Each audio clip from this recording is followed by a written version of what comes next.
فرمان رسول مقبول صلی اللہ علیہ وآلہ وسلم۔ حضرت عبداللہ بن مسعود رضی اللہ عنہ کہتے ہیں کہ رسول اللہ صلی اللہ علیہ وآلہ وسلم نے فرمایا، گناہ سے توبہ کرنے والا اس شخص جیسا ہے جس نے کوئی گناہ کیا ہی نہ ہو۔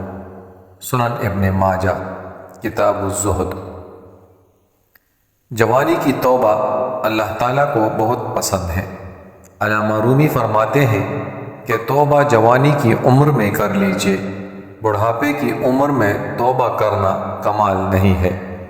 علامہ رومی اپنے شعر میں عجیب تشبیہ پیش کرتے ہیں، وقت پیری گرگ ظالم می شود پرہیزگار، در جوانی توبہ کردن شیوہ پیغمبریست۔ یعنی بڑھاپے میں تو ظالم بھیڑیا بھی متقی و پرہیزگار بن جاتا ہے، جوانی میں توبہ کرو، کیونکہ جوانی میں توبہ کرنا پیغمبروں کا شیوہ ہے۔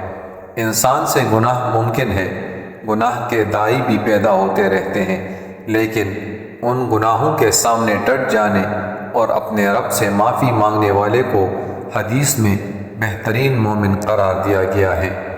آئیے عزم کیجئے، اپنے آپ کو گناہوں سے بچائیں گے، اپنے رب سے وفاداری کرتے ہوئے اور سچے دل سے توبہ کر کے اپنے ایمان کو مضبوط اور کامل بنائیں گے۔